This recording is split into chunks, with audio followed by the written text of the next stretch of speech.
آج چونکہ قرآن حکیم کا باقاعدہ آغاز ہونے جا رہا ہے، سورۃ الفاتحہ قرآن حکیم کی پہلی سورت ہے اور یہ پورے قرآن کا مقدمہ بھی ہے۔ اس کو الفاتحہ بھی کہا جاتا ہے، یعنی کھولنے والی، یعنی قرآن اسی سے آ کے کھلتا ہے، یہ قرآن کی چابی ہے۔ احادیث میں اسے ام الکتاب بھی کہا گیا ہے، بخاری اور مسلم میں۔ لہٰذا یہ اس چیز کی متقاضی ہے چیز کہ ہم آج کا پورا لیکچر سورۃ الفاتحہ کو کور کریں، اور اگلے لیکچر سے ہم انشاءاللہ تعالی سورۃ البقرہ کا آغاز کریں گے۔ میرے بھائیو، سورۃ الفاتحہ قرآن حکیم کی وہ واحد سورت ہے کہ جس کی فضیلت قرآن میں آئی ہے۔ قرآن کی کوئی سورت ایسی نہیں ہے، انکلوڈنگ سورۃ الاخلاص بھی، کہ جس کی فضیلت قرآن میں آئی ہو سوائے سورۃ الفاتحہ کے۔ اس لیے فضیلت کے اعتبار سے قرآن حکیم کی سب سے افضل سورت وہ سورۃ الفاتحہ ہے۔ اس کی سپورٹ میں انشاءاللہ بخاری اور مسلم سے حدیث بھی پیش کروں گا۔ قرآن حکیم میں اللہ تعالیٰ نے سورہ الحجر پارہ نمبر 14 میں آیت نمبر 87 ہے، اعوذ باللہ من الشیطان الرجیم، بسم اللہ الرحمن الرحیم، وَلَقَدْ آتَيْنَاكَ سَبْعًا مِّنَ الْمَثَانِي وَالْقُرْآنَ الْعَظِيمِ، اور بے شک اے محبوب صلی اللہ علیہ وآلہ وسلم ہم نے آپ کو عطا فرمائی 7 آیات ایسی جو بار بار پڑھی جاتی ہیں، اور قرآن عظیم بھی، یعنی پورے قرآن کا ذکر الگ سے اور ان 7 آیات کا ذکر الگ سے سورۃ الحجر آیت نمبر 87 میں۔ اور ظاہر ہے وہ بار بار دہرائی جاتی ہے۔ دنیا کا کوئی بھی مسلمان ہو، اس کا تعلق کسی بھی مقام فکر کے ساتھ ہو، کم از کم 5 نمازوں کی فرض رکعتوں میں 17 دفعہ تو سورۃ الفاتحہ وہ پڑھتا ہے، سنتیں اور نوافل اور وتر اس کے علاوہ۔ کوئی بھی نماز ایسی نہیں ہے جس میں سورۃ الفاتحہ ریپیٹ نہ ہوتی ہو۔ یہی اس کی فضیلت کے لیے کافی ہے کہ قرآن حکیم جو نماز میں ہم پڑھتے ہیں وہ ہم بدل بدل کے پڑھتے ہیں، لیکن سورۃ الفاتحہ ایسی چیز ہے جو ہر رکعت میں پڑھی جاتی ہے۔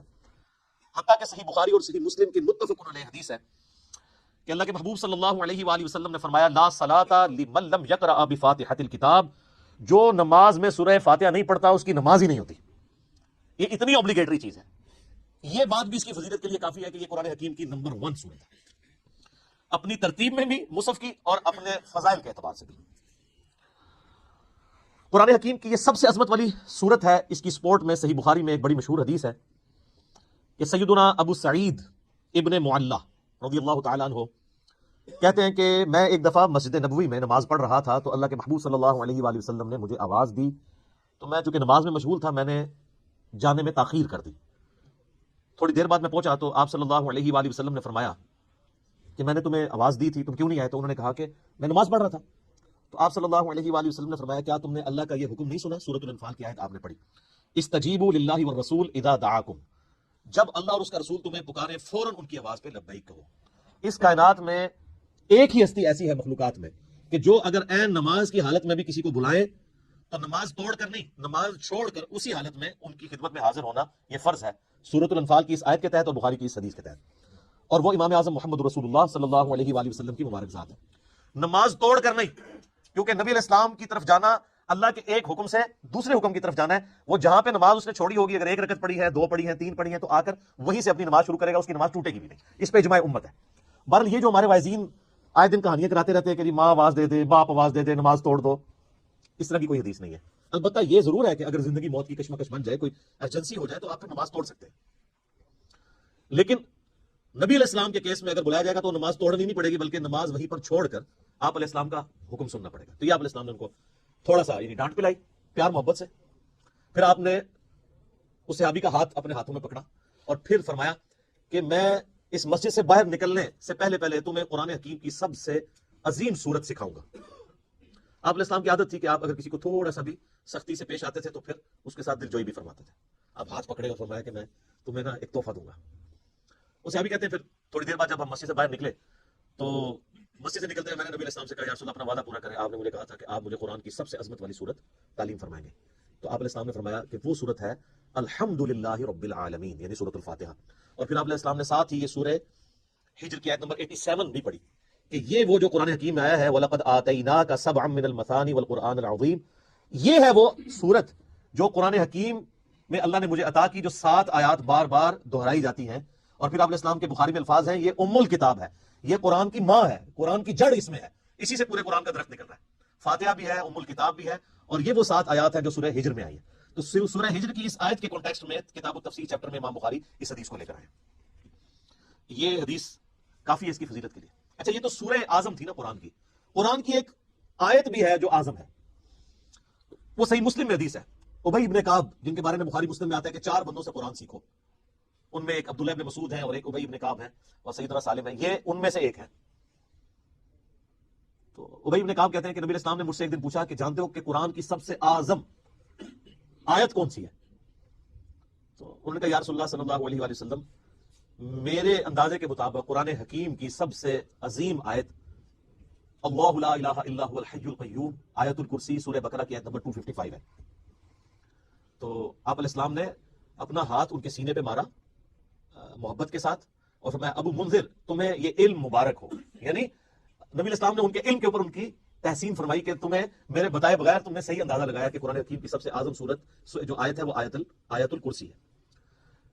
بخاری سے پتہ چلا کہ سب سے اعظم سورت سورت الفاتحہ ہے. مسلم شریف سے پتہ چلا سب سے اعظم آیت آیت الکرسی ہے. تو اس سے یہ بات بھی کلیئر ہوگی کہ جو لوگ کہتے ہیں نا وہ احادیث میں ہے سواد اعظم، وہ سب سے بڑا گروہ جو ہے اس کو پکڑ لینا، اور وہ سب سے بڑا گروہ ہر ملک میں ڈیفرنٹ ہوتا ہے. یعنی آپ بنگلہ دیش میں جائیں گے تو وہاں سب سے بڑا گروہ دیوبندی ہے، پاکستان میں سب سے بڑا گروہ بریلوی ہے، سعودیہ میں چلے جائیں گے اہل حدیث بڑا گروہ ہے، ایران میں چلے جائیں گے شیعہ بڑا گروہ ہے.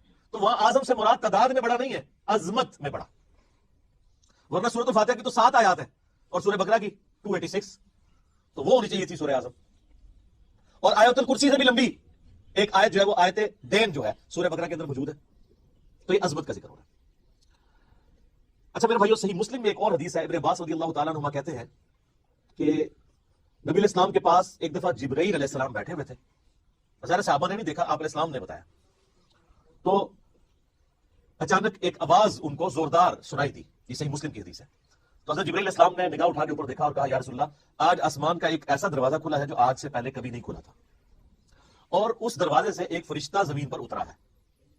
اتنے میں وہ فرشتہ حاضر ہوا نبی اسلام کی خدمت میں. تو حضرت جبرائیل نے کہا کہ یا رسول اللہ، یہ وہ فرشتہ ہے، یہ آج سے پہلے دنیا میں کبھی نہیں آیا تھا، اور وہ دروازہ بھی آج سے پہلے کبھی نہیں کھلا تھا، اور یہ فرشتہ آپ کو سلام عرض کر رہا ہے اور اللہ کا یہ پیغام لے کر آیا ہے کہ آپ کو بشارت ہو 2 ایسے نوروں کی جو آپ سے پہلے کسی پیغمبر کو نہیں دیے گئے. ان میں سے پہلی چیز سورۃ الفاتحہ ہے اور دوسری چیز سورہ البقرہ کی آخری 2 آیات آمن الرسول بما انزل الیہ من ربہ والمؤمنون. تو سورۃ الفاتحہ وہ نور ہے جو کسی پیغمبر کو نہیں دیا گیا سوائے ہمارے محبوب صلی اللہ علیہ وآلہ وسلم کے. اچھا، صحیح بخاری کی جو میں نے حدیث بیان کی کہ سورہ اعظم ہے قرآن کی، اس کے تحت یہ بات تو بالکل کلیئر ہو گئی کہ نبی علیہ السلام نے سورۃ الفاتحہ کو جو تعلیم فرمایا اس کا آغاز کیا الحمدللہ رب العالمین سے. تو اس میں واضح اشارہ موجود ہے کہ بسم اللہ الرحمن الرحیم سورہ فاتحہ کا حصہ نہیں ہے، قرآن کا حصہ ہے. وہ تو ہر سورت کے آغاز میں بسم اللہ ہے سوائے سورہ التوبہ کے، اور سورہ نمل کے اندر آیت بھی ہے انہ من سلیمان وانہ بسم اللہ الرحمن الرحیم. لیکن جو سورتوں کے آغاز میں بسم اللہ لکھی جاتی ہے یہ سورت کا حصہ بھی قرآن کا حصہ ضرور ہے. تو چونکہ نبی السلام نے اس میں فرمایا الحمدللہ رب العالمین، اگر آپ علیہ السلام نے اس سورت کو تعلیم فرمانا ہوتا اس اعتبار سے کہ بسم اللہ اس کا حصہ ہوتی تو آپ فرماتے کہ وہ سورت ہے بسم اللہ الرحمن الرحیم الحمدللہ رب العالمین. تو یہ اس بات کو تقویت دیتی ہے کہ بسم اللہ سورہ فاتحہ کا حصہ نہیں، لیکن نماز میں ہم پڑھتے ہیں اس کے ساتھ پڑھیں گے لیکن حصہ نہیں.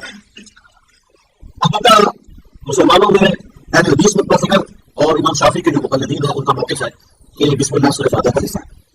اہل تشیعوں کا بھی یہ موقف ہے. اسی لیے آپ اگر شیعہ کے چھپے ہوئے قرآن دیکھیں گے اور اہل حدیثوں کے، اب یہ میرے ہاتھ میں قرآن ہے، یہ سعودیہ سے چھپا ہوا ہے اہل حدیث کا، اس میں بھی بسم اللہ الرحمن الرحیم کو پہلی آیت کو انہوں نے ڈکلیئر کیا ہوا اور الحمدللہ رب العالمین کو دوسری آیت. امام حنیفہ رحمہ اللہ تعالیٰ اور ایک ائمہ کا موقف ہے کہ سورہ فاتحہ کا حصہ نہیں ہے بسم اللہ. میرے نزدیک امام حنیفہ رحمہ اللہ کا موقف حدیث کی روشنی میں مضبوط ہے. اسلام سورہ فاتحہ کا اعلان کرتے ہیں اس کو الحمدللہ رب العالمین سے بتا رہے ہیں. اس سے بھی بڑھ کر بڑی دقت انگیز حدیث ہے. اور جسے آپ ایسے شروع ہوگی سیدنا ابو ہریرہ رضی اللہ تعالیٰ عنہ کہتے ہیں کہ اللہ کے نبی صلی اللہ علیہ وسلم نے فرمایا جس کی نماز ناقص ہے اس کو فاتحہ نہیں پڑھتا نماز میں.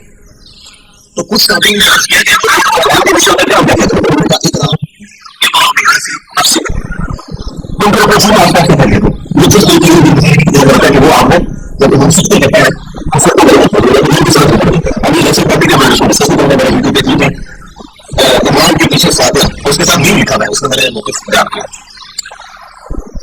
لیکن ابھی اسلام نے فرمایا دوسرا کچھ یعنی اللہ کا فرمان میں زبان محمد رسول اللہ صلی اللہ علیہ وسلم کہ اللہ کا فرمان ہے قسمت الصلاۃ بینی و بین عبدی والشعیب. اچھا یہ حدیث کیا کہاں پائی جاتی ہے؟ میں بیان کرنا چاہوں اس سے کہ میں نے نماز اپنے اور اپنے بندے کے درمیان برابر تقسیم کر لی ہے. نماز میں کھاتے ہیں پوری نماز پھر اللہ نے فرمایا نبی صلی اللہ علیہ وسلم اتنا میں بندے کہتا ہوں الحمدللہ رب العالمین تو میں کہتا ہوں میرے بندے نے میری حمد بیان کی میری تعریف کی جب میں کہتا ہوں الرحمن الرحیم تو میں کہتا ہوں میرے بندے نے میری سراہ کی جب میں کہتا ہوں مالک یوم الدین تو میں کہتا ہوں میرے بندے نے میری تمجید بیان کی میری کسوٹی کا احترام کر دیا اور جب میں کہتا ہوں ایاک نعبد و ایاک نستعین تو یہ میرے بندے کے لیے قیامت کا احترام ہے جو میرے بندے نے مجھے وعدہ میرے لیے تو جب میرے بندے نے کہا صراط المستقیم صراط الذین انعمت علیہم غیر المغضوب علیہم ولا الضالین آمین تو میرے بندے نے جو مجھ سے مانگا ہے میں نے اسے عطا کر دیا